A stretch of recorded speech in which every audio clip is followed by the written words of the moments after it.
Assalamu alaikum, fam. Hope you're doing well. So, let's talk about Russia and Ukraine.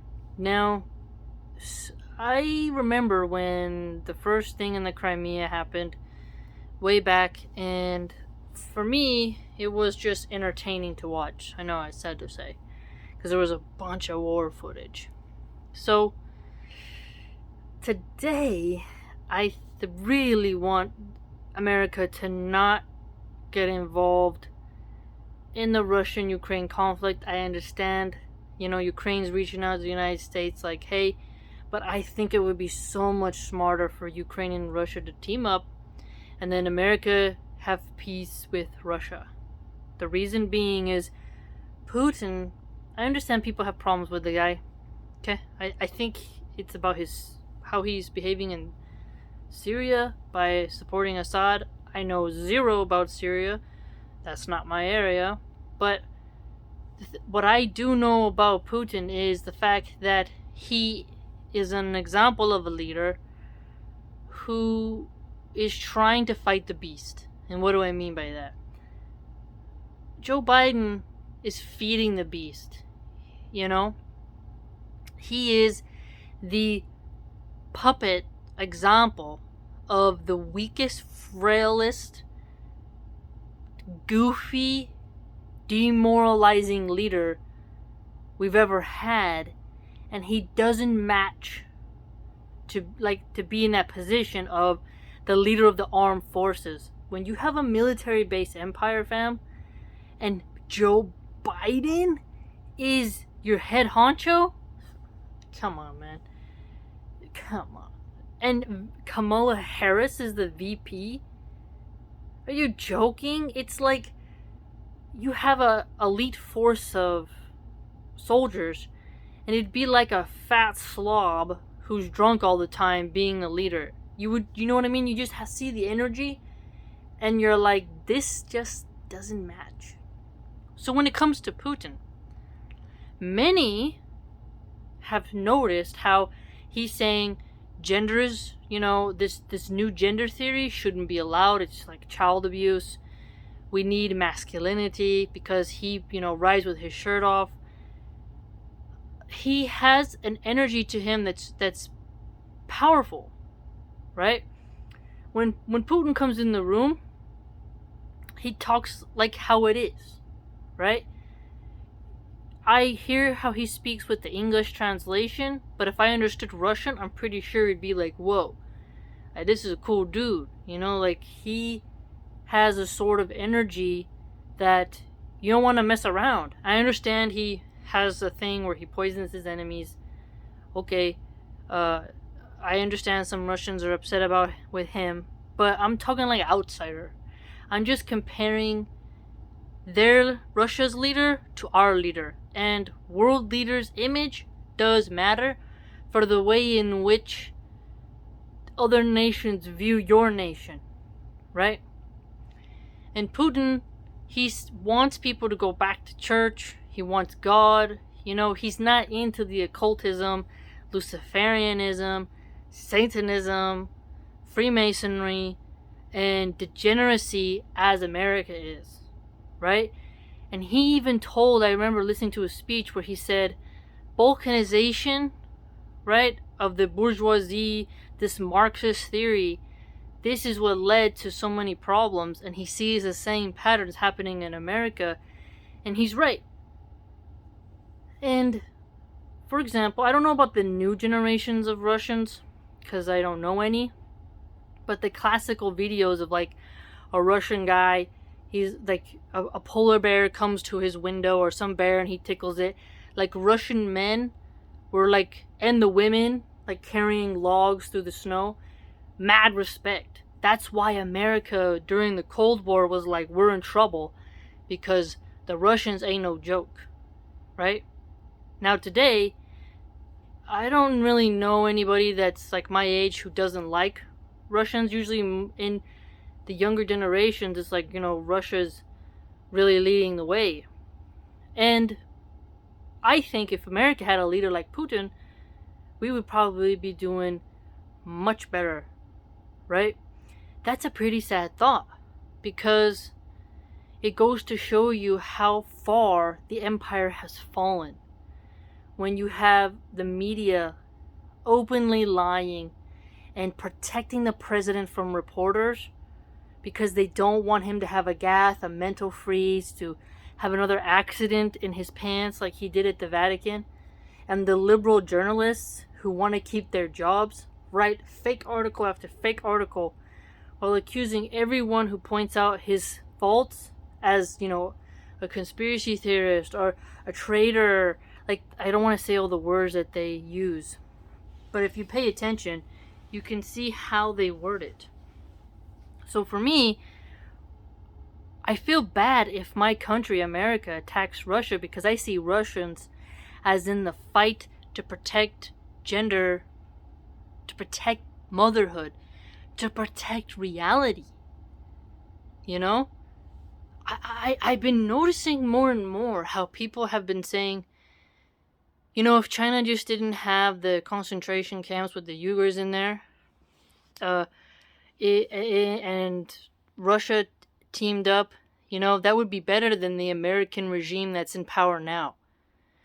And this is a very fascinating conversation because patriotism has been systematically punished by the Democrats, by the leftists. They say a nationalist. They say it like a dirty word. They want to be globalists with a socialist or communist economy, but they don't want the patriotism that comes with communism. They want the power and control over your kids. Sorry, fam, I'm stretching my leg. I got a little bit of my I think I strained my toe walking around on the sand. But they want to have this strange system of, I don't really know how to explain it too good, but you'll see it if you know it. Like if you listen to them and their speeches, you'll see what they're getting at. But my whole point though is it would be a tragedy for masculine Russians to perish by soy boy, soft American drones and robotics. Or for Russia to be crumbled through economic sanctions.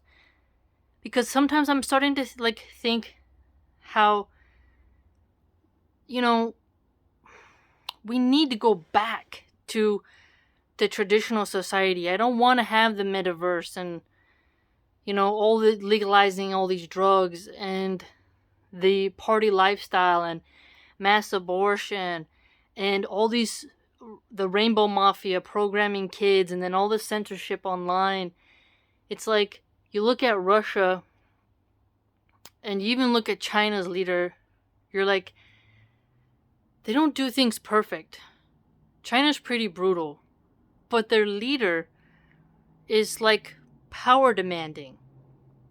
And Duterte of the Philippines, he also has an image of power. It just makes me feel as an American ashamed. I'm ashamed of my leader. I'm ashamed of the VP. I'm tired of the laptop university class leftists making us so weak, sick, frail, and demonizing patriots who are brave and love this country. And it's sad that people want to go to war with Russia. It's like, why don't you see that, Putin is closer to God, to Allah, than Biden? Biden, he's so corrupt, he'll go whichever way. But he's not, he's a fake Catholic. He's just a mess. And I really hope that the Ukrainians, man, I understand they have a long history with Russia, yeah, the Tartars, and I get him, but they should just get along. They should just make up. I don't want to see Russia be punished. I really don't want to see it. Because Russia still has masculine men who live there. While our men, their testosterone is falling, their sperm rates are falling.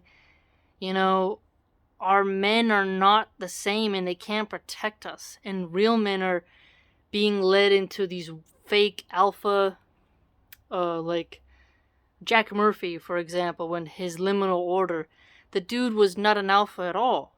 He was the opposite entirely. So scammers like him and scammers like in Fresh and Fit, they are being propped up as father figures and big brothers because we don't have masculine real men anymore in society. It's like maybe we need to have more Russian immigrants or something, you know, so that America doesn't want to go to war with Russia. But I just don't want America to go to war with them. I don't want to see those badass Russians get murdered. I just it just feels so sad, you know?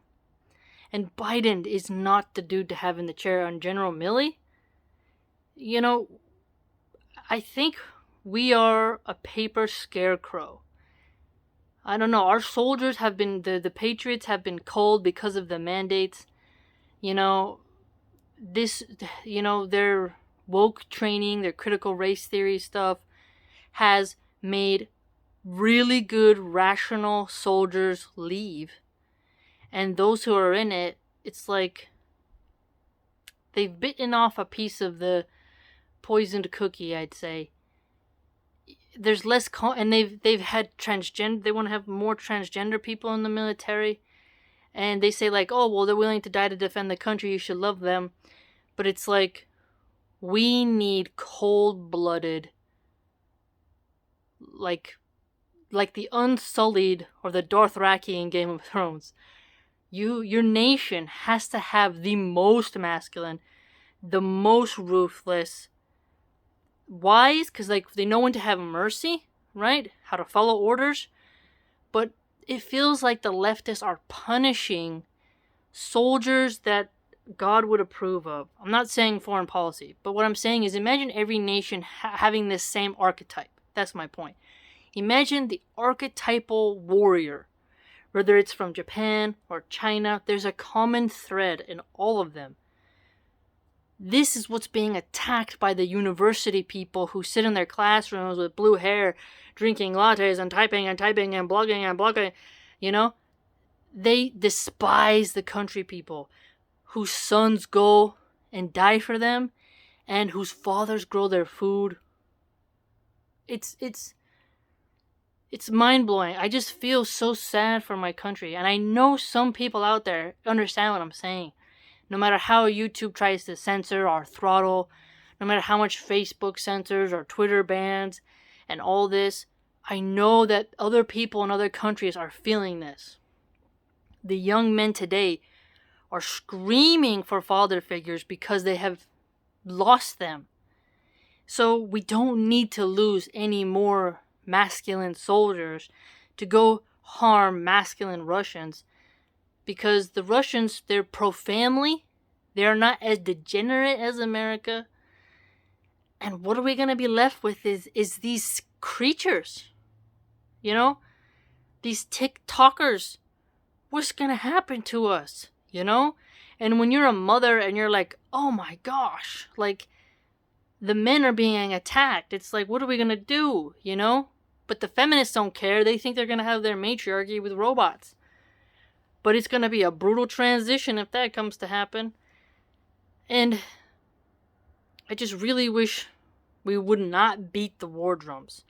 To stay out of Iran, stay out of Russia, and focus on getting rid of the gangs here, fixing the streets, fixing the pollution problems.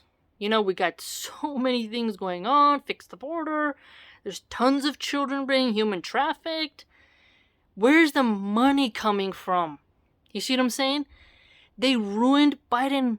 He collapsed our economy. The governors in so many blue states failed. The mayors failed. There was riots during the lockdowns as well that damaged infrastructure. So many retail stores have closed and gone online. There's been major hacking. We need more updated cybersecurity infrastructure. Like, our country is like a bridge where pieces are falling out into the ocean, and people are like, I don't think I should drive my car across that bridge because it might just go like this and pancake into the ocean. And the fact that our military put out loving, woke, cute military recruitment ads, when you are a trained assassin, you're not supposed to be cute, you know? And then these female soldiers doing dances on TikTok. You know, you think a Russian dude who's in the snow is going to be scared of that? You think these Chinese dudes who are surviving on noodles and just crushing, you know, they've been trained from a very beginning to just be like, brah.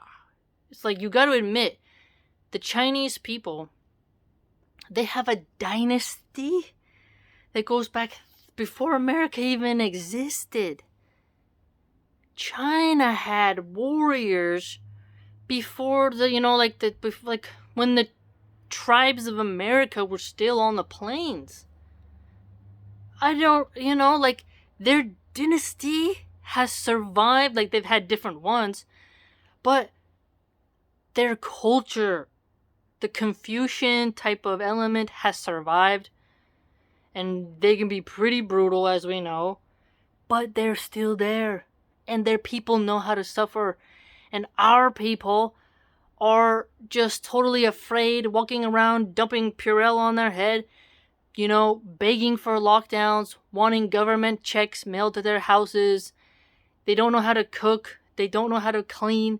They're dancing on TikTok. And others are completely in debt slavery and out of touch with raw reality and mock having preparedness and don't even want to have a firearm to defend themselves from criminals, and they want to defund cops. Basically, my point is that our people are so polluted and sick because of Hollywood, the death of God in their hearts, and the abortion death cult, the drug culture, and then you see Russia, who I'm sure has their problems. But I feel more pity. And then you look at Biden and it's just like, this is it? Am I going to be the generation that sees the beginning of the fall? Oh, how horrible. How horrible. Like, who would want to go and sacrifice their life for America right now? It would be like, well, we have to because our families live there. But it's not because we love our country, because patriotism and nationalism in terms of maintaining your infrastructure, your humanness, your goodness, keeping your society good. When you're nationalistic, not that you hate other countries, but where you care to, like, okay, we're going to clean up the garbage. We're going to fix this road. We're going to build these houses. We're going to educate the youth. That's a nationalistic type of goodness where you care about your land. You're not just throwing garbage here and dumping oil there. You know, you care and you maintain it because it's your duty. But that has been inverted. And Russians love their country. They're not being taught this.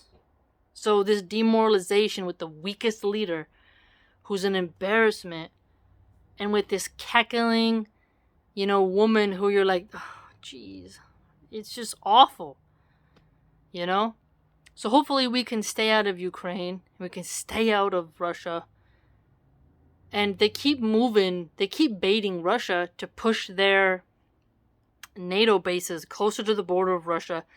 They really really want to take him down, and it's not an honest thing. They're like, something's just really corrupt. Really corrupt. Hopefully that can be fixed. Hopefully. You feel me? Because it is not looking good for the sake of humanity. If every masculine empire is gone and we got people like Justin Trudeau, you know, like this age of the soft liberal, very kind, like this is not good, you know? It's just sad. What do you think? What are your thoughts about it? I would love to hear what you have to say. I'm sure you have great insights, because this is a very important conversation for our time. And again, the old saying goes, money for war, but can't feed the poor.